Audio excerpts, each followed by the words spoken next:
Halo Tribunal, salam jumpa di Tribun Ambon hari ini, edisi 13 Juli 2022, bersama saya, Mesya Marasabesi. Tribunal, sejumlah berita terbaru dari kota Ambon dan sekitarnya akan kami hadirkan untuk Anda. Kita mulai dengan berita pertama. BPBD catat 79 rumah rusak hingga 2 warga tewas akibat banjir dan longsor di Ambon. Kota Ambon dilanda banjir yang dipicu hujan lebat dalam sebulan ini. Selain banjir, curah hujan tinggi juga memicu longsor. Badan Penanggulangan Bencana Daerah atau BPBD Kota Ambon melaporkan dampak musibah banjir dan longsor yang melanda Kota Ambon, Maluku sejak 19 Juni hingga 11 Juli 2022.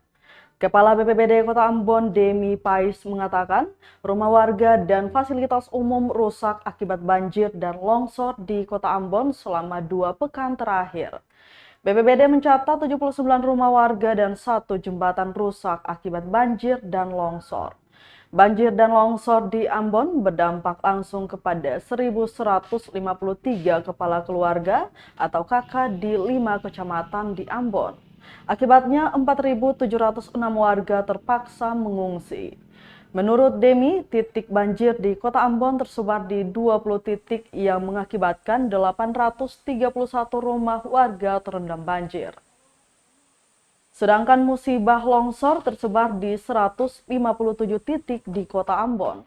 Selain merusak rumah warga, banjir dan longsor ikut merusak 3 sekolah dasar di Ambon, yakni SD Negeri 86, SD Negeri 34, dan SD Inpres 42.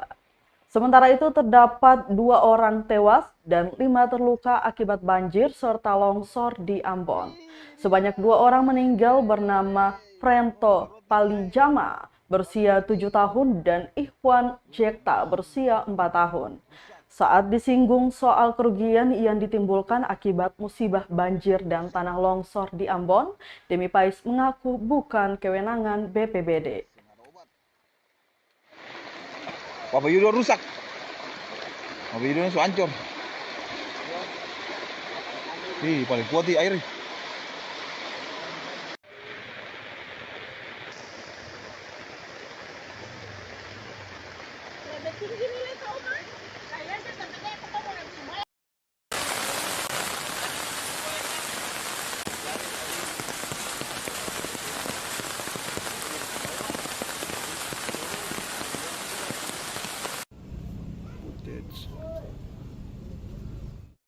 Kita ke berita selanjutnya, Tribuners, longsor di negeri Sirisori Islam, akses jalan menuju Desa Ulat dan Desa Ou tertutup. Tanah longsor kembali terjadi di negeri Sirisori Islam, Saparua Timur, Maluku Tengah. Tepatnya di Jalan Puncak Salaiku menuju El Hau, Kampung Lama Negeri Sirisori Islam, Selasa 12 Juli 2022.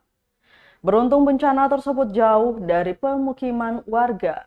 Namun peristiwa longsor tersebut membuat akses jalan dari Sirisori Islam ke Desa Ulat dan Desa Ou tertutup. Babin Kamtibmas Negeri Sirisori Islam melalui Kasih Humas Polresta Ibda Moyo Utomo mengatakan longsor itu terjadi pada pukul 8 malam. Sebelum kejadian berlangsung, hujan deras disertai angin kencang melanda lokasi tersebut. Material longsor dari perbukitan yang ada di sekitar jalan langsung turun dan menutupi badan jalan. Akibatnya akses jalan dari desa tetangga yakni Ulat dan Ou tidak dapat melintas dengan kendaraan. Warga pun katanya terpaksa menitipkan motor di Sirisori Islam dan memilih berjalan kaki ke desa mereka. Selain itu, akibat longsor tersebut, 3 tiang listrik milik PLN rusak parah, sehingga lampu sempat dipadamkan pada saat itu. Ia menambahkan pihaknya sudah berkoordinasi dengan pihak PLN, BPBD, dan pemerintah setempat untuk membersihkan material longsor dan perbaiki tiang listrik. Bencana alam tersebut lanjutnya tidak sampai merusak pemukiman warga maupun fasilitas umum. Namun masyarakat diimbau agar tidak mendekat ke lokasi terjadi longsor karena sangat berbahaya.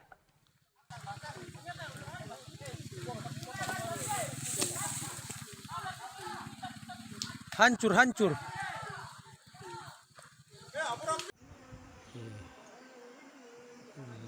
Bendungan ya itu.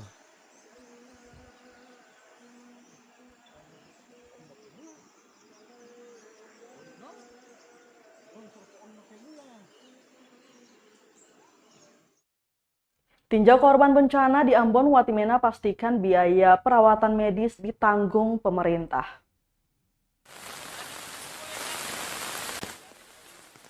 Penjabat Wali Kota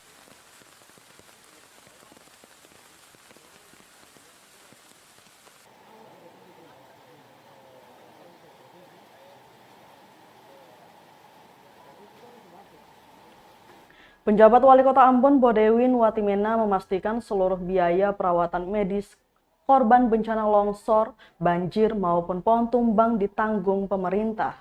Demikian disampaikan Bodewin Watimena di sela-sela tinjauan ke korban bencana longsor di Lorong Air Putri, Stain, Kecamatan Sirimau, Ambon, Rabu 13 Juli 2022.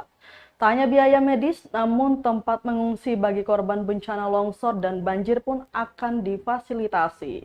Badan Penanggulangan Bencana Daerah atau BPBD Kota Ambon melaporkan dampak musibah banjir dan longsor yang melanda Kota Ambon, Maluku sejak 19 Juni hingga 11 Juli 2022.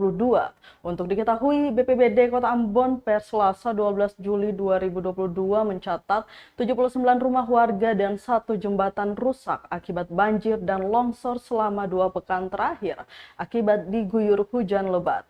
Banjir dan longsor di Ambon itu berdampak langsung kepada 1.153 kepala keluarga atau KK di 5 kecamatan di Ambon.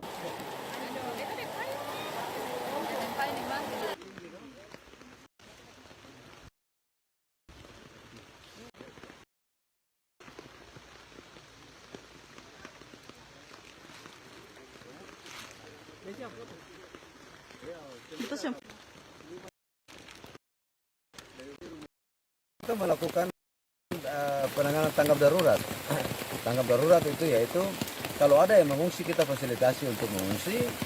Kalau ada korban di rumah sakit, ya pemerintah kota bertanggung jawab untuk membiayai biaya pengobatan di rumah sakit. Itu yang sudah saya perintahkan untuk ditanggulangi oleh Badan Penanggulangan Bencana dan juga dinas terkait.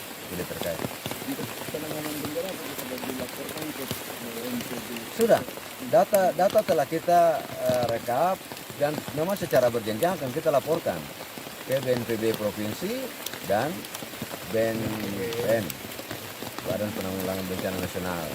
Itu prosedur yang selalu kita lakukan kalau ada bencana seperti ini.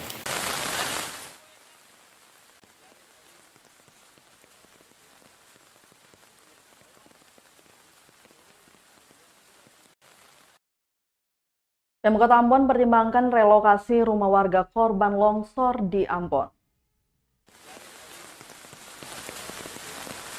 Pemerintah Kota Ambon bakal mempertimbangkan relokasi sejumlah rumah warga korban longsor di Kota Ambon. Demikian disampaikan penjabat Wali Kota Ambon, Bodewin Watimena, di sela-sela tinjauan ke warga korban longsor di Lorong Air Putri, Stain, Kecamatan Sirimau, Kota Ambon. Menurut Watimena, rumah warga korban longsor di Ambon akan diperbaiki. Namun bila kondisi lingkungan tak memungkinkan, maka akan direlokasi. Lanjutnya, bila direlokasi, maka pemerintah yang akan mencari lokasi dan memfasilitasi semua. Selain itu, Watimena juga memastikan seluruh biaya perawatan medis korban bencana longsor, banjir maupun pohon tumbang ditanggung pemerintah. Tak hanya biaya medis, namun tempat mengungsi bagi korban bencana longsor dan banjir pun akan difasilitasi. Diketahui Badan Penanggulangan Bencana Daerah atau BPBD Kota Ambon melaporkan dampak musibah banjir dan longsor yang melanda Kota Ambon, Maluku sejak 19 Juni hingga 11 Juli 2022. Per Selasa 12 Juli 2022, tercatat 79 rumah warga dan 1 jembatan rusak akibat banjir dan longsor selama 2 pekan terakhir akibat diguyur hujan lebat.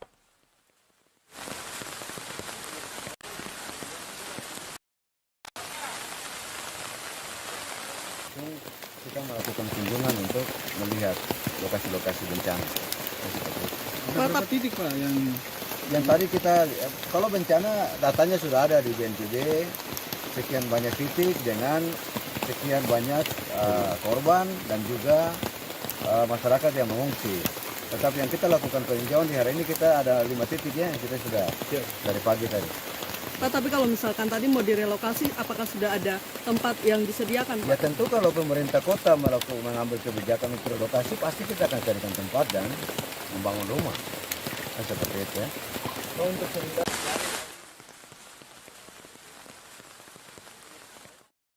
Baik, Tribuners, kita ke berita selanjutnya. Musim penghujan, Wakil Rakyat minta Pemkot Ambon hentikan izin pembangunan di daerah rawan. Wakil Ketua DPRD Kota Ambon, Rustam Latupono, meminta pemerintah kota atau Pemkot Ambon hentikan izin pembangunan di daerah rawan. Kata dia, penghentian izin pembangunan terutama pada wilayah-wilayah yang berpotensi mengalami bencana, seperti di area bantaran sungai dan lereng bukit. Apalagi saat ini DPRD dan Pemkot Ambon sementara menyusun skema untuk penanganan pasca bencana, seperti memperbaiki infrastruktur yang rusak serta pengobatan bagi korban bencana.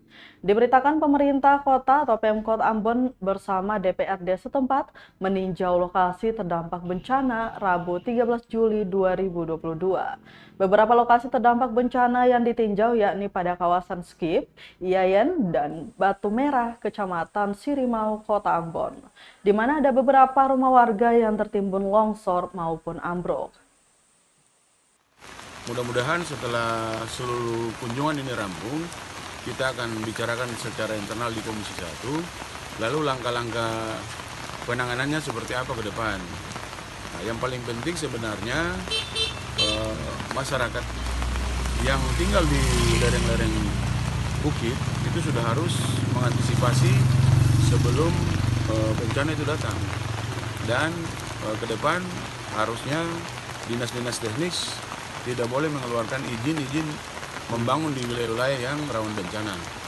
Mudah-mudahan setelah ini kita bersama dengan Pak Wali Kota, dengan postur APBD yang ada, mudah-mudahan pada pos belanja tidak langsung ada sebagian dana yang akan kita sweep untuk penanganan bencana pasca bencana nanti.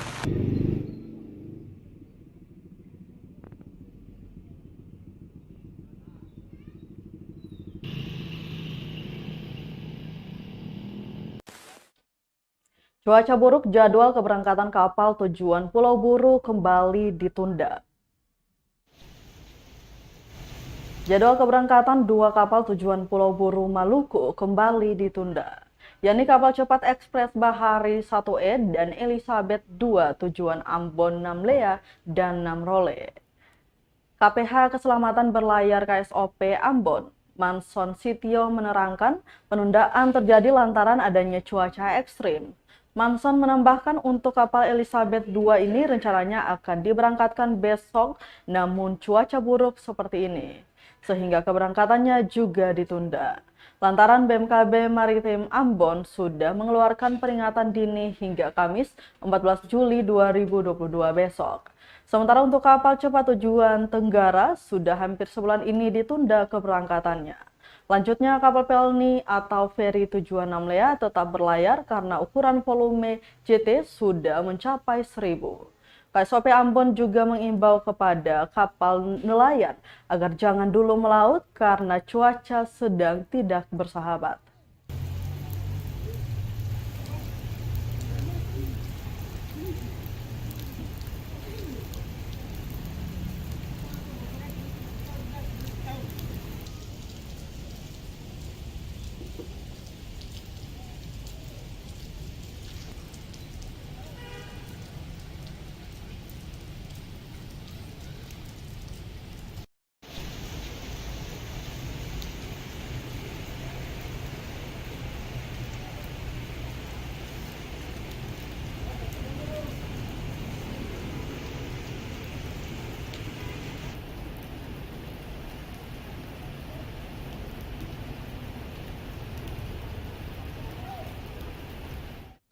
Kita ke berita terakhir Tribuners, Kadis DLHP sebut sampah di Pantai Indah Marina Masohi kiriman dari wilayah lain.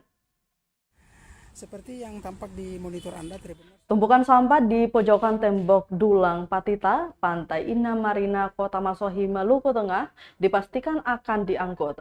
Meskipun menurut Kepala Dinas Lingkungan Hidup atau DLH Kabupaten Maluku Tengah, Gresi Halatu, sampah di Pantai Indah Marina itu merupakan sampah kiriman dari wilayah lain yang terbawa arus. Dikatakan pihaknya selama ini mengangkut sampah langsung ke rumah-rumah warga sehingga bisa dipastikan sampah yang mengendap di pojokan tembok pantai tersebut merupakan sampah kiriman. Selain itu pihaknya juga sudah memasang jaring penghalang sampah di setiap selokan dan gorong-gorong yang ada di kota itu sehingga bisa menghalangi sampah yang akan mengalir ke laut. Namun dia memastikan dalam waktu dekat pihaknya akan membersihkan tumpukan sampah di lokasi wisata kuliner tersebut. Nanti dalam jangka waktu yang betul ya kondisi lagi ya hujan nih, jadi nanti kita pasti akan membersihkan itu. Itu tanggung jawab sebenarnya, tanggung jawab bersama sebenarnya, bukan saja dinas lingkungan hidup tapi semua pihak. Nanti kita melihat kondisi lalu kita selesaikan akan untuk pembersihan itu. Karena itu yang pasti itu bukan sampah dari Kota Masohi. Itu sampah kiriman karena dinas lingkungan kan sekarang sudah bersampah di rumah-rumah, sehingga ada lagi masyarakat yang buang sampah ke pantai, sehingga ada lagi semua sampah sudah terangkut, dan itu yang pasti itu sampah kiriman, bukan sampah dari masyarakat Kota yang buang sampah di pantai. Bisa saja itu sampah memang dari selokan yang Kemudian selokan bisa, kalau selokan juga kita rasa sayang apa karena ada di itu Kota Sukoharjo Bakti kemarin tuh contoh ada dalam selokan itu ada bagian-bagian yang ditaruh jaring. Seperti yang tampak di monitor Anda, Tribuners, ini salah satu pojokan di Tribuners, berita tadi sekaligus menutup rangkaian kebersamaan kita di Tribun Ambon hari ini, edisi 13 Juli 2022. Mewakili seluruh kru yang bertugas, saya Mesya Marsabesi pamit undur diri. Selamat sore dan sampai jumpa. Amato. Terima kasih sudah nonton. Jangan lupa like, subscribe, dan share ya.